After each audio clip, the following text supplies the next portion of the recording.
Hello everyone and welcome to the channel. I'm back to break down the 6-game MLB DFS slate on DraftKings and FanDuel. Hopefully you had a good night last night. Joe Musgrove throwing a no-hitter. I ended up playing one lineup myself and I had him in my lineup, so it was a good night for me.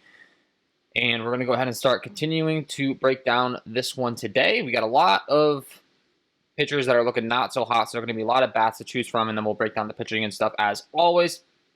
If you do enjoy the content at any point in this video, if you could please leave a like on this video, subscribe to the channel, hit the notification bell, I would greatly appreciate that. YouTube continues to tell me about 60% of my audience is not subscribed. So if that's you and you're enjoying this content, if you could take 1 second to do that, that would be greatly appreciated. And then don't forget to stay tuned to the end of the video for my home run call of the day. So with that being said, as always, I like to go ahead and sort my sheet by K rate. It's fantasy sports. We get points for strikeouts. Let's figure out some of the pitchers we're going to be playing today. And the top pitcher on the slate today when it comes to K rate is that in Mr. Ian Anderson, taking on the Philadelphia Phillies. Comes in with a 30.4% K rate, 12.1 swing strike rate. The ground ball and the fly ball stuff's great. Has a little bit of a walk issue, 24.1% K rate against righties, and then a 36.7% K rate against lefties. So really does well at striking out those left-handed bats. And when looking at who he's taking on tonight in Philadelphia, as far as who they're rolling out for a lineup, you can see we got McCutchen, Hoskins, Harper, Real Muto, Alec Boehm, Didi Gregorius, Gene Segura, Adam Haseley. Not the worst lineup in the world, but there are plenty of strikeouts to go around, and Ian Anderson does come in as a 140 favorite. Currently, he's priced at 8.6 on FanDuel. On DraftKings, they got him priced up at 8.9, so third most expensive pitcher on the slate.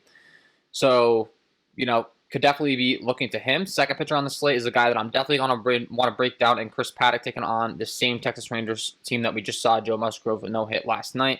Tons of strikeouts to go around in their lineup. A 25.7% K rate for him. Has seen his numbers drop off quite a bit since his rookie campaign. Has become a little bit less deadly of a pitcher. Clearly from the numbers, you're breaking them down. He does still have a 29.6% K rate against righties, but it dips down to a 22.2% K rate against lefties. And he does go some hard contact to lefties as well.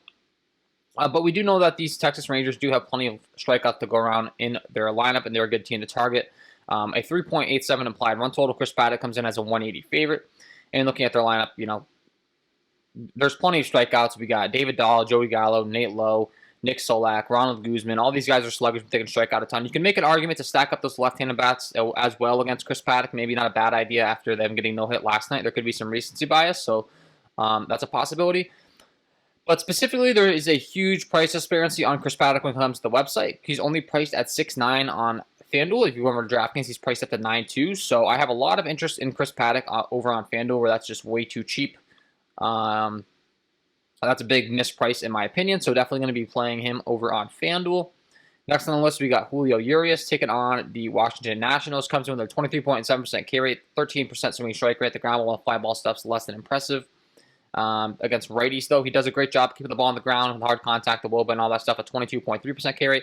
Against lefties, a little bit of a harder time as far as keeping the ball on the ground, the hard contact, but the slugging, the wOBA, and everything's still impressive with a 26.5% K rate. So, taking on this Washington Nationals team tonight, I do think that he's another guy that you could be looking to for sure on this slate.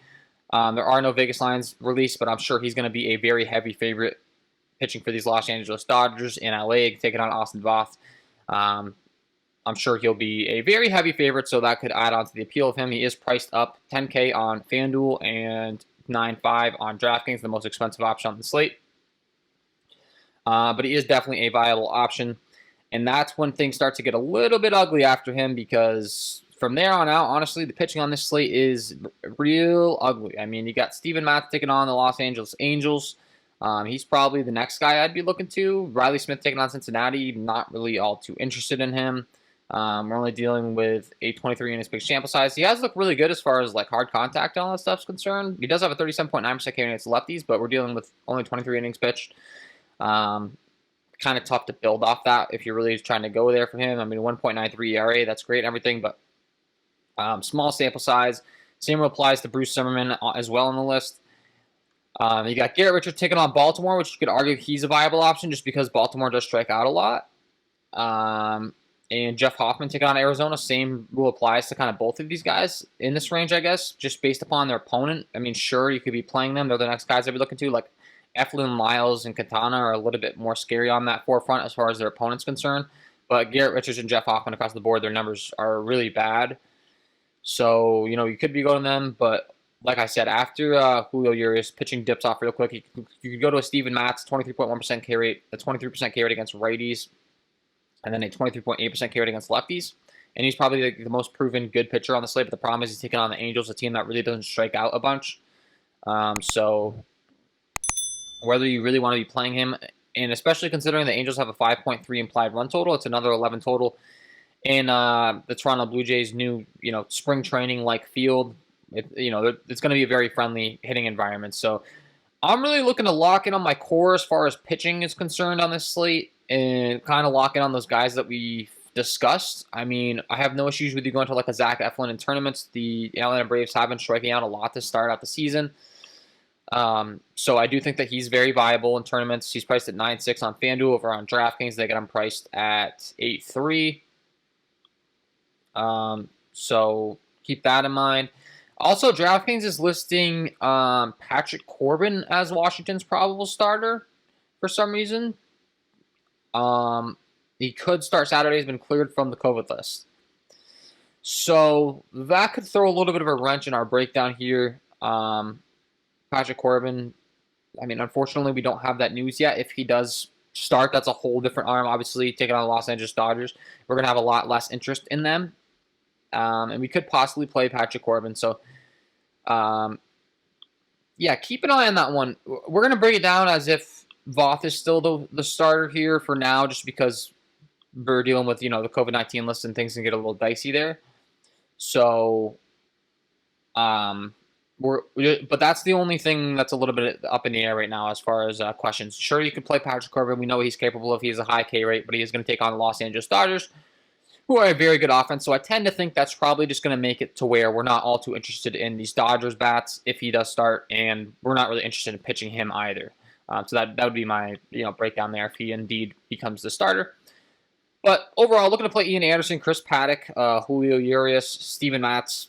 Maybe he's my least favorite of that group. And then, like I said, Garrett Richards, Jeff Hoffman, interesting options in tournaments due to the fact that they're taking on Baltimore and Arizona, both teams that don't really scare me. And then lastly, Zach Eflin taking on the Atlanta Braves. Not the most ideal matchup, but they have tons of upside, and I do like him as a tournament option. So that would be my overall breakdown as far as pitching is concerned. Transitioning over to bats, as always, I like to sort my sheet by SIERA, skill and active ERA. It's a great way to determine how good a pitcher's been overall. And we have plenty of options to target on this slate today. So the first one, worst on the slate in SIERA, is Jeff Hoffman. Has been pitching in Coors Field quite a bit the last few years, so keep that in mind. But at the same time, this guy's numbers are terrible. If you look across my sheet, I mean, just right across the board. Terrible in the K rate, terrible in the swing strike rate, terrible in the ground ball, the fly ball, terrible in the walk rate, terrible in the hard hit rate. Has a 688 slugging against right-handed hitting, a 47.7% hard hit rate, 436 WOBA, all really, really bad, and a 455 slugging, 32.4% hard rate against lefties. He does get a little bit better, but it's still just really dreadful. But against righties, those numbers are just god-awful. Those might be possibly the worst numbers I've ever seen out of a pitcher in a breakdown video. So I'm definitely going to have some interest in some right-handed bats on the Arizona side. Most specifically, Tim LaCastro at the top of the order. Christian Walker in the 3-hole would be my favorite. He's got some power. And then the rest of the lineup are all lefties, unfortunately.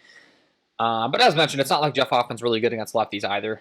He is better as far as how he breaks down, but he still goes up to 455 slugging. There's still plenty of WOBA, hard contact, ground ball stuff, all that concern. So Christian Walker would be my favorite bat out of the lineup for sure, just hands down based upon his power and the fact that he hits from the right side of the plate.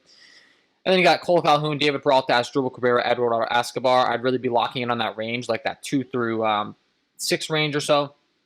And I have no issue with you putting in LaCastro at the top of the order, Rojas, Stephen Vaught if you need to go there.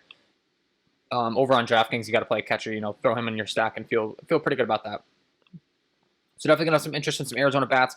Just keep in mind, Arizona's been really bad offensively to start the year. They've looked really terrible. So, I mean, could they go out there and dud? Yes, but overall, Hoffman's numbers are just terrible. So I have no issue with which side of the fence you decide there. Just maybe, Arizona doesn't get completely shut out, but they don't have the best game as a stack type of deal. But the opportunity is definitely there for him. Hoffman's numbers are not impressive. Second on the list, we got Jordan Wyles taking on the San Diego Padres. Once again, really bad across the board. Looking at his stuff, bad in the ground ball, the fly ball, the walk, the hard hit rate. Against righties, he's pretty respectable. overall as far as being a bad pitcher, but against lefties is where it really dips off. 510 slugging, 368 WOBA, hard contact, ground ball, fly ball is all really bad against left-handed hitting, and he gets to take on the San Diego Padres today, which is not going to treat him all too well, considering they do have some pretty good lefty hitters. And guys like Trent Grisham, Jurickson Profar, Eric Hosmer, Jake Cronenworth, my two favorites out of that whole group being Eric Hosmer and Jake Cronenworth. Really going to like both those guys, can both slug. I mean, and Trent Grisham at the top of the order. He can slug as well. Just came off the IL. That's the only concern, is if he's going to be a little rusty, getting into the swing of things. But overall, I mean, Grisham can really slug as well. And as mentioned, Jordan Lyles really does struggle against lefties. So those three really going to have a lot of interest in Trent Grisham, Eric Hosmer, Jake Cronenworth. Like them a lot today, and I have no issues with going to the righties either. When Texas decides to switch over to their bullpen, which their probable long reliever right now is looking like it's going to be Benjamin, so I'm not all too concerned about Wes Benjamin either, or the Texas bullpen just overall. So they're going to be facing a righty all game long. So, definitely like those lefties, and then the righties, I have no issue with you going to, elite hitters, a guy like a Manny Machado, Will Myers, no issues with that in the middle order, a Tommy Pham. We just do prefer those left-handed bats in this one. Next on the list, Austin Vaught. As mentioned, there's a possibility that Patrick Corbin pitches. If Patrick Corbin doesn't pitch and it continues to be Vaught, terrible across the board, and that's going to be a big issue for these Los Angeles Dodgers. I mean, not for the Dodgers, for the Washington side, for Vaught himself. The Dodgers are going to be a really good option as far as bats are concerned. A 503 slugging, 36.9% hard rate against righties, 334 WOBA, 53.5% fly ball rate, 27.9 ground ball rate. Does have a 28.1% K rate against righties, but then against lefties, once again, drops really way off the table. Really bad as far as WOBA, really bad as far as ground ball, fly ball, all the above. And bad against the righties as well, just a higher K rate. So, I mean, let's not fool ourselves. We're going to have interest in everyone here, specifically the lefties, though. Really going to like these lefties on the Dodgers side, if there is indeed Vaught. Corey Seager, Max Muncy, Gavin Lux, Zach McKinstry, going to love all of them. And then I have no issues with Mookie Betts at the top of the order, of course. Justin Turner is a guy that I do prefer to target against left-handed pitching. Overall, if he's facing a righty, most of the time I just don't play him. I just don't think he has the power upside, but if they're going to go out there and score 8 runs, of course you could throw him in your stack and feel pretty decent about it. Will Smith really slugs against right-handed pitching, so I'm going to have a lot of interest in him. And those are the guys I'd be looking to. Mookie Betts and Will Smith, both righties that perform better against right-handed pitching. Justin Turner, AJ Pollock, both bats that perform better against left-handed pitching. So I would lean going towards Mookie Betts and Will Smith in this particular matchup. But as stated, if it's Patrick Corbin, then we'll switch things over to liking those righties more that slug those lefties. So it would become Justin Turner, AJ Pollock, the top 2 bats that I'm really interested in their side. And of course, Patrick Corbin's a much better talent. But those are the guys I'd be playing in tournaments if it does indeed end up being Corbin.